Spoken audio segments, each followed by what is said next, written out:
Hello, അപ്പോൾ എല്ലാവർക്കും വീണ്ടും ഒരു പുതിയ വീഡിയോയിലേക്ക് സ്വാഗതം. എല്ലാവരും ഇവിടെ സുഖമായിട്ടിരിക്കണമെന്ന് വിചാരിക്കണം. നമ്മളെപ്പോഴും പറയുന്നത് പോലെ വീട്ടു ജോലി അല്ലെങ്കിൽ ഹോം മേക്കിംഗ് എന്ന് പറയുന്നത് അത്ര സിമ്പിളായിട്ടുള്ളൊരു പരിപാടിയൊന്നുമല്ല.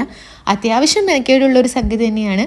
പക്ഷേ നമ്മൾ കുറച്ച് ശീലങ്ങളൊക്കെ നമ്മൾ ശീലിച്ചുകൊണ്ട് പോയി കഴിഞ്ഞാൽ ഒരുപാട് പേര് അങ്ങനെ തന്നെയായിരിക്കും. എന്നാലും ചെയ്യാത്ത ആരെങ്കിലും ഉണ്ടെങ്കിൽ അങ്ങനെ നമ്മൾ ശീലിച്ച് മുന്നോട്ട് പോയി കഴിഞ്ഞാൽ ഈ വീട്ടു ജോലി എന്ന് പറയുന്നത് നമുക്ക് അത്യാവശ്യം നല്ല എൻജോയ് ചെയ്ത് കുറച്ച് സിമ്പിളാക്കിയിട്ടൊക്കെ നമുക്ക് നമ്മുടെ പരിപാടി അങ്ങ് തീർക്കാൻ വേണ്ടിയിട്ട് പറ്റും.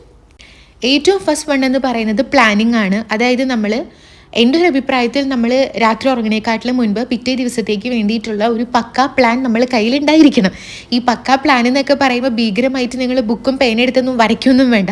ജസ്റ്റ് മൈൻഡിൽ നിങ്ങൾ കാൽക്കുലേറ്റ് ചെയ്താൽ പോലും മതിയായിരിക്കും. നമ്മൾ രാവിലെ എഴുന്നേറ്റിട്ട് എന്താ ചെയ്യേണ്ടത്, ഇന്ന കാര്യങ്ങളാണ് ഇന്ന സമയത്തിനുള്ളിൽ എനിക്ക് ഫിനിഷ് ആക്കേണ്ടത്, അങ്ങനത്തെ എല്ലാ സംഗതികളും പ്ലാൻ ചെയ്തിട്ട് വേണം നിങ്ങൾ കിടന്നുറങ്ങാൻ വേണ്ടിയിട്ട്. പിന്നെ എസ്പെഷ്യലി വർക്കിംഗ് വുമൻസ് ഒക്കെ ആണെന്നുണ്ടെങ്കിൽ പിറ്റേ ദിവസത്തേക്ക് നമ്മൾക്ക് നമ്മുടെ ജോലി ഈസി ആക്കാൻ പാകത്തിന് തലേ ദിവസം ഉറങ്ങണേക്കാട്ടിലും മുൻപ് ഡ്രസ്സ് അയൺ ചെയ്ത് വെക്കാം. എന്തെങ്കിലും പച്ചക്കറികളൊക്കെ ഉണ്ടെന്നുണ്ടെങ്കിൽ കട്ട് ചെയ്ത് വെക്കാം. ഞാനൊക്കെ ജോലിക്ക് പോകുന്ന സമയത്ത് അങ്ങനെയായിരുന്നു. ഞാൻ പിറ്റേ ദിവസം എനിക്ക് ഉപയോഗിക്കേണ്ട എൻ്റെ ഡ്രസ്സൊക്കെ ഞാൻ അയൺ ചെയ്ത് വെച്ചിട്ടുണ്ടാവും. എൻ്റെ ബാഗ് ഞാൻ ഓൾമോസ്റ്റ് എല്ലാ ഐറ്റംസും പാക്ക് ചെയ്തിട്ടുണ്ടാവും. ബ്രേക്ക്ഫാസ്റ്റ് എൻ്റെ പകുതിയോളം ഞാൻ പ്രിപ്പയർ ചെയ്ത് വെച്ചിട്ടുണ്ടാവും. ഉച്ചയ്ക്ക് വേണ്ട ലഞ്ച് കൊണ്ടുപോകാൻ വേണ്ടിയിട്ടുള്ള വെജിറ്റബിൾസ് ഒക്കെ കട്ട് ചെയ്തിട്ട് ഞാൻ സെറ്റ് ചെയ്ത് വെച്ചിട്ടുണ്ടാവും.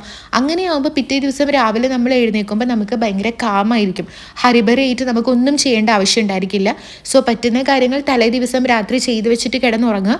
അതുപോലെ തന്നെ രാവിലെ എഴുന്നേറ്റിട്ട് എന്താണ് എനിക്ക് ചെയ്യേണ്ടതെന്നുള്ള ഒരു പക്ക പ്ലാനും കൂടെ തയ്യാറാക്കുക. പിന്നെ എപ്പോഴും നമ്മുടെ കിച്ചൺ എന്ന് പറയുന്നത് ക്ലീനാക്കി കൊണ്ടു നടക്കാൻ വേണ്ടിയിട്ട് ശ്രദ്ധിക്കുക. കാരണം ഒരു വീടിൻ്റെ ഹേർട്ട് എന്ന് പറയുന്നത് കിച്ചണാണ്. കാരണം ആ വീട്ടിലുള്ള എല്ലാവർക്കും നല്ല നല്ല ഭക്ഷണങ്ങൾ അവർ ആരോഗ്യപരമായിട്ടിരിക്കാൻ വേണ്ടിയിട്ട് നമ്മൾ നല്ല നല്ല ഭക്ഷണങ്ങൾ ഉണ്ടാക്കുന്ന ഒരു സ്പേസാണ് നമ്മുടെ കിച്ചൺ എന്ന് പറയുന്നത്. സോ അതെപ്പോഴും നല്ല ക്ലീനായിട്ട് മെയിൻറ്റെയിൻ ചെയ്യാൻ വേണ്ടി ശ്രമിക്കുക. പിന്നെ കൂടുതലും നമ്മൾ രാത്രി ഉറങ്ങാൻ പോണേക്കാട്ടിലും മുൻപ് നമ്മുടെ കിച്ചണിൻ്റെ ഫ്ലോറും കൗണ്ടർ ടോപ്സും അതുപോലെ തന്നെ നമ്മളുടെ സ്റ്റവും കാര്യങ്ങളൊക്കെ നല്ല ക്ലീനാക്കി വെച്ചിട്ട് നമ്മൾ പോയി രാത്രി കിടന്നുറങ്ങാൻ വേണ്ടിയിട്ട് ശ്രമിക്കുക. കാരണം പിറ്റേ ദിവസം രാവിലെ വന്ന് നമ്മൾ നോക്കുമ്പോൾ നല്ല സൂപ്പർ ക്ലീൻ കുട്ടപ്പനായിട്ടിരിക്കുന്ന കിച്ചണിൽ വന്നിട്ടായിരിക്കും നമ്മൾ സ്റ്റാർട്ടാക്കാൻ പോണേ. അപ്പോൾ തന്നെ നമ്മുടെ മൈൻഡ് ഭയങ്കര സൂപ്പറാവും, റിഫ്രഷ് ആവും. അല്ലാതെ കുറേ പാത്രങ്ങൾ സിങ്കിൽ കിടക്കണു, കൗണ്ടർ ടോപ്പ് ക്ലീൻ ആയിട്ടില്ല, അതുപോലെ തന്നെ നമ്മുടെ കിച്ചണിൻ്റെ സ്റ്റൗ ക്ലീൻ ആയിട്ടില്ല, അങ്ങനെയാവുമ്പോൾ നമുക്കൊരു അഴുക്ക് പിടിച്ച സംഗതിയിൽ നമ്മൾ സ്റ്റാർട്ടാക്കണ പോലെ ഇരിക്കും. സോ ഉറങ്ങാൻ പോണേക്കാട്ടിലും മുൻപ് കിച്ചൺ ക്ലീൻ ചെയ്തിട്ട് നമ്മൾ ഉറങ്ങാൻ വേണ്ടി ശ്രമിക്കുക. രണ്ടാമത്തെ കാര്യം എന്താ വെച്ചാലുണ്ടല്ലോ, ഈ രാത്രി നമ്മൾ കിച്ചൺ ക്ലീൻ ആക്കാണ്ടാണ് പോയി നമ്മൾ കിടന്നുറങ്ങണമെന്നുണ്ടെങ്കിൽ അങ്ങനെ കുറേ നാൾ കണ്ടിന്യൂ ചെയ്താലുണ്ടല്ലോ ഈ പാറ്റ, പ്രാണി മുതലായ സംഗതികൾ വരാനുള്ള ചാൻസസ് കൂടുതലാണ്. കാരണം നമ്മൾ ഉറങ്ങുമ്പോഴാണ് ഈ പറഞ്ഞ ആൾക്കാരൊക്കെ ആക്റ്റീവായിട്ട് വരണത്. സോ എപ്പോഴും ഉറങ്ങാൻ പോണേക്കാട്ടിലും മുൻപ് കിച്ചൺ ക്ലീൻ ആക്കിയിട്ട് പോയി ഉറങ്ങുക.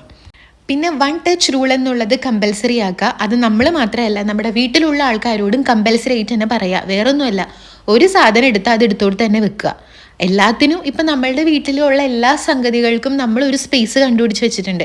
ഒരു സ്ഥലത്ത് TV ഇരിക്കണു, ഒരു സ്ഥലത്ത് പാത്രം ഇരിക്കണു, ഒരു സ്ഥലത്ത് സ്പൂൺ ഇരിക്കണു. അങ്ങനെ നമ്മൾ എല്ലാത്തിനും നമ്മൾ ഓരോ സ്പേസ് ക്രിയേറ്റ് ചെയ്ത് വെച്ചിട്ടുണ്ട്. സോ ഒരു സാധനം അവിടെ നിന്ന് എടുത്താൽ അത് അവിടോ തന്നെ തിരിച്ച് വെച്ചിരിക്കുക. അപ്പം നമുക്ക് എളുപ്പമല്ലേ? അല്ലെങ്കിൽ ഒന്ന് ആലോചിച്ച് നോക്കിയേ, ഇപ്പം നമ്മൾ ഒരു ക്രീം എടുത്തിട്ട് നമ്മളത് യൂസാക്കി കഴിഞ്ഞിട്ട് വേറെ എവിടെയോ വെച്ചു. പിന്നെ നമ്മൾ ക്ലീൻ ചെയ്യാൻ വേണ്ടിയിട്ട് വരേണ്ട സമയത്ത് ആ ക്രീം എടുത്തിട്ട് നമ്മൾ പിന്നെ കൊണ്ടുപോയിട്ട് അത് അതിൻ്റെ സ്ഥാനത്ത് വെക്കണം. എന്താ ആവശ്യമുണ്ട്? നമ്മൾ ക്രീം എടുക്കുന്നു, യൂസാക്കുന്നു, അതേ സ്ഥലത്ത് തന്നെ തിരിച്ചു വെക്കുന്നു. സോ അത് നമ്മൾ മാത്രമല്ല, എല്ലാവരോടും അതൊന്ന് ശീലമാക്കാൻ വേണ്ടി പറയാം. എടുത്ത സാധനം എടുത്തോടത്ത് തന്നെ തിരിച്ചു വെക്കുക.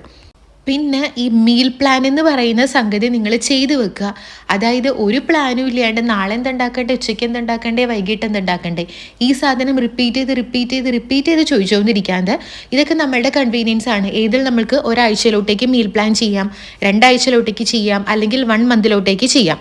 അതായത് നമ്മൾ ഗ്രോസറീസ് മേടിക്കാൻ പോകുന്നതിന് മുൻപായിട്ട് മീൽ പ്ലാൻ തയ്യാറാക്കി എവിടെയാണോ ഒട്ടിക്കേണ്ടത് അല്ലെങ്കിൽ എവിടെയാണോ വെക്കേണ്ടതെന്ന് നോക്കിയിട്ട് അതിനനുസരിച്ചിട്ട് മാത്രമുള്ള ഗ്രോസറീസും കൂടെ വാങ്ങിക്കാൻ വേണ്ടിയിട്ട് നിങ്ങൾ ശ്രമിക്കുക. ഈ മീൽ പ്ലാൻ ചെയ്ത് ഗ്രോസറീസിൻ്റെ ലിസ്റ്റ് നിങ്ങൾ ഉണ്ടാക്കിയിട്ട് കടയിൽ പോയി കഴിഞ്ഞാലുണ്ടല്ലോ എന്തൊക്കെ വെള്ളി വീണു, എന്തൊക്കെ യൂസസാണ് നിങ്ങൾക്ക് ഉണ്ടാവാമെന്നറിയോ? ഒന്നാമത്തെ കാര്യം എന്ന് വെച്ചാൽ ഈ പറഞ്ഞ പോലെ നാളെ എന്തുണ്ടാക്കും, ഉച്ചയ്ക്ക് എന്തുണ്ടാക്കും, വൈകിട്ട് എന്തുണ്ടാക്കും, ആ ക്വസ്റ്റ്യൻ എല്ലാ ദിവസവും നമുക്കിങ്ങനെ ചോദിക്കേണ്ടി വരില്ല.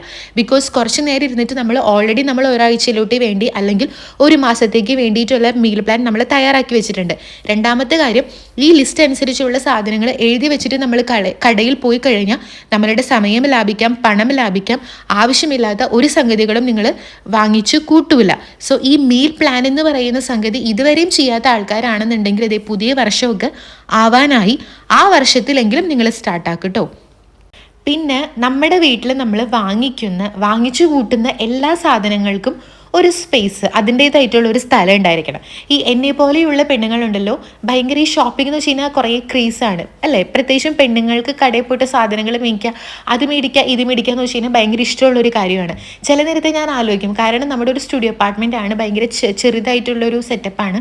അപ്പോൾ അതുകൊണ്ട് ഇതൊക്കെ ഞാൻ എവിടെ കൊണ്ടുപോയി വെക്കുന്നത് ഞാൻ ഇടയ്ക്ക് ആലോചിക്കാറുണ്ട്.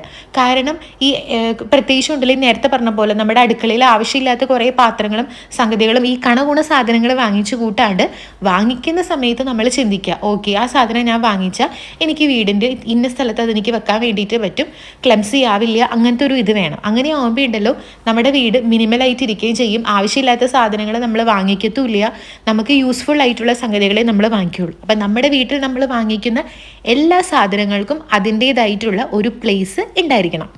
പിന്നെയില്ലേ, നമ്മൾ എന്തെങ്കിലുമൊക്കെ ഒരു ജോലി ചെയ്യുമ്പോൾ എപ്പോഴും ഒരു ടൈം നമ്മുടെ മനസ്സിൽ ഫിക്സ് ചെയ്തിട്ട് നമ്മൾ ജോലി ചെയ്യുക. ഫോർ എക്സാമ്പിൾ, നമ്മൾ ഇന്നത്തെ ഒരു ദിവസം നമ്മുടെ വീടും ഇതൊക്കെ അടിച്ച് തുടച്ചിരുന്ന ദിവസമാണെന്ന് വിചാരിക്കാം.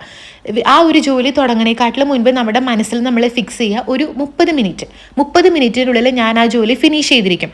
അങ്ങനെ ആകുമ്പോൾ ഉണ്ടല്ലോ സ്റ്റാർട്ടിങ്ങിൽ ചിലപ്പം ഈസി ആയിരിക്കില്ല.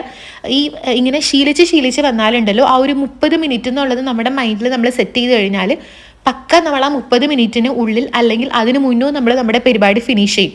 അതിൻ്റെ ഇടയ്ക്ക് നമ്മൾ വേറെ പണിക്കൊന്നും പോകില്ല. ഇതുപോലെ നമ്മൾ ഒരു ടൈമിൻ്റെ ഒരു സെറ്റും ഇല്ലാണ്ട് നമ്മൾ ചിലപ്പോൾ ഇങ്ങനെ സ്റ്റാർട്ട് ചെയ്ത് കഴിഞ്ഞാൽ അടിച്ചു തുടയ്ക്കുന്നതിൻ്റെ ഇടയിൽ നമ്മൾ വേറെ വല്ല പണിക്കൊക്കെ പോയിട്ട് അങ്ങനെ ഒരു അവിയിൽ പരുവത്തിലാവും. അപ്പോൾ അതുകൊണ്ട് എന്ത് ജോലിയാണെന്നുണ്ടെങ്കിലും നമ്മൾ ചെയ്യുമ്പോൾ ഓക്കെ, ഞാൻ പഠിക്കുന്ന സമയത്തൊക്കെ ഞാൻ ഇങ്ങനെ ചെയ്യുമായിരുന്നു. അതൊക്കെ എനിക്കൊരു മിസ്സ് പറഞ്ഞ ട്രിക്കാണ്. ഒരു പോർഷൻ നമ്മൾ എടുത്തിട്ട്, ഇത് ഞാൻ എൻ്റെ വേറൊരു വീഡിയോയിൽ പറഞ്ഞിട്ടുണ്ട്, ഒരു പോർഷൻ എടുത്തിട്ട് ഇങ്ങനെ മൈൻഡിൽ സെറ്റാക്കും. ഓക്കെ, ഒരു 15 മിനിറ്റിൻ്റെ ഉള്ളിൽ ഞാൻ ഈ ഒരു പോർഷൻ ഫിനിഷ് ആക്കും.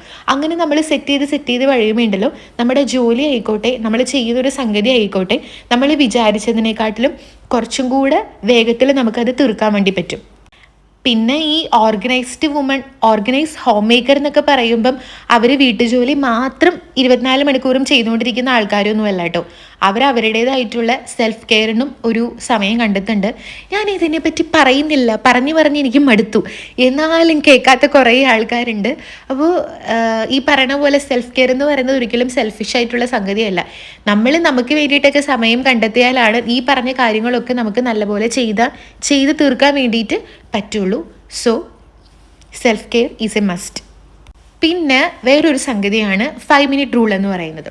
ഇതുപോലെ 1 മിനിറ്റ് റൂളുണ്ട്. ഈ 5 മിനിറ്റ് റൂൾ എന്ന് പറയുന്നത് ഇതേപോലെ തന്നെ, നമ്മൾ ഈ ഒരു ജോലി നമ്മളിങ്ങനെ ചെയ്തുകൊണ്ടിരിക്കുകയാണ്. നമുക്ക് എന്തെങ്കിലും ഒരു ജോലി ഫിനിഷ് ആക്കാൻ വേണ്ടിയിട്ട് 5 മിനിറ്റിനേക്കാളും കുറച്ചും കൂടെ ബെറ്റർ 1 മിനിറ്റ് ആണ്. ഒരു 1 മിനിറ്റ് മതി എന്നുണ്ടെന്നുണ്ടെങ്കിൽ ആ ജോലി നമ്മൾ ഇൻസ്റ്റൻ്റ് ആയിട്ട് നമ്മൾ ഫിനിഷ് ചെയ്യുക. അതായത് ഈ പറഞ്ഞ പോലെ നമ്മളിപ്പം ഒരു സംഭവം ചെയ്തുകൊണ്ടിരിക്കുകയാണ്, നമ്മൾ കുക്ക് ചെയ്തുകൊണ്ടിരിക്കുന്ന സമയത്ത് നമ്മുടെ കൗണ്ടർ ടോപ്പിൽ കുറച്ച് വെള്ളം വീണു. അത് പിന്നെ എല്ലാ പരിപാടിയും കഴിഞ്ഞിട്ട് കൗണ്ടർ ടോപ്പ് തൂക്കാം എന്ന് വെക്കുന്നതിന് പകരം ആ വെള്ളം വീണ ആ ഓൺ ദ സ്പോട്ടിൽ തന്നെ നമ്മൾ തൂത്ത് കഴിഞ്ഞാൽ ഈസിയാണ്. അല്ലെങ്കിൽ ചിലപ്പം ഈ വെള്ളമല്ല ചായക്കറയാണെന്നുണ്ടെങ്കിൽ എല്ലാ പണികളും തീർത്തിട്ട് നമ്മൾ ആ കറ തുടയ്ക്കാൻ നിന്ന് കഴിഞ്ഞാൽ നേരത്തെ 1 മിനിറ്റ് എടുത്ത് തൂക്കേണ്ട സമയത്ത് ഇവിടെ നമുക്ക് ചിലപ്പോൾ 5 മിനിറ്റ് എടുക്കേണ്ടി വരും. സോ ഇൻസ്റ്റൻ്റായിട്ട് നമുക്ക് എന്തെങ്കിലും ഒരു സംഭവം വന്നു കഴിഞ്ഞാൽ ആ ഒരു ഫ്ലോയിലേ തന്നെ അതങ്ങ് ഫിനിഷ് ചെയ്ത് വെക്കുക, പിന്നത്തേക്ക് വെക്കാണ്ട് അപ്പം തന്നെ ചെയ്ത് തീർക്കുക. പിന്നെ ഒരു നല്ല വീട്ടമ്മ എന്ന് പറയുമ്പം വീട്ടമ്മ തന്നെ വീട്ടിലെ കാര്യങ്ങൾ ചെയ്യണമെന്നൊന്നുമില്ല കേട്ടോ. വീട്ടിലുള്ള ആൾക്കാർക്കും കൊച്ചു ജോലികളൊക്കെ കൊടുത്ത് നമ്മളുടെ വീട്ടുജോലിയിൽ നമ്മളെ ഹെൽപ്പ് ചെയ്യാൻ അവരെയും കൂടെ ശീലിപ്പിക്കാം. കുട്ടികൾക്കാണെങ്കിലും ഭർത്താവിനാണെങ്കിലും ഇടയ്ക്കിടയ്ക്ക് ചെറിയ പണികളൊക്കെ കൊടുക്കാം, അതിലൊരു തെറ്റുമില്ല. പിന്നെ എല്ലാ ദിവസവും ഇതുപോലെ കട്ടപ്പണി എടുത്ത് നടക്കണമെന്ന് ഒരു നിർബന്ധമില്ല. വല്ലപ്പോഴൊക്കെ റെസ്റ്റ് എടുക്കാം. ഇല്ലെങ്കിലുള്ള അവസ്ഥ ഞാൻ പറയാണ്ട് തന്നെ എല്ലാവർക്കും അറിയുന്നതായിരിക്കും. സോ അവനവൻ എപ്പോഴാണോ ഒരു റെസ്റ്റ് വേണ്ടേ, ഒരു ബ്രേക്ക് വേണ്ടേ എന്നൊക്കെ തോന്നി തുടങ്ങി കഴിഞ്ഞാൽ ചെയ്യുക. അത് ആ ഒരു തോന്നലേക്കാട്ടിലും മുൻപ് തന്നെ ചെയ്ത് തുടങ്ങുന്നതാണ് ഏറ്റവും ബെസ്റ്റ്. ആഴ്ചയിൽ ഒരു ദിവസമൊക്കെ ജസ്റ്റ് ഒന്ന് റെസ്റ്റ് എടുക്കുക, ഫാമിലിയുടെ കൂടെ പുറത്ത് പോവുക. അന്നത്തെ ദിവസമൊക്കെ വീട്ടിൽ കുക്ക് ചെയ്തില്ലെങ്കിലും പ്രശ്നമൊന്നുമില്ല, വല്ലപ്പോഴൊക്കെ വെളിയിൽ നിന്ന് കഴിച്ചു എന്ന് എഴുതിയിട്ട് ഒന്നും സംഭവിക്കാൻ പോകണമൊന്നുമില്ല. അപ്പോൾ അങ്ങനെ ഇടയ്ക്കിടയ്ക്കൊക്കെ റെസ്റ്റൊക്കെ എടുക്കുക. അപ്പോൾ എല്ലാവരും ഇവിടെ ഹാപ്പി ആയിട്ടിരിക്കുക. വീട്ടിലെ ജോലികളും അല്ലാത്ത ജോലികളും എല്ലാം ചെയ്ത് സന്തോഷമായിട്ടും സമാധാനമായിട്ടും സ്വന്തം കാര്യം ഇടയ്ക്ക് നോക്കുക. അപ്പോൾ അത്രയേ ഉള്ളൂ. അടുത്ത വീഡിയോ കാണാം.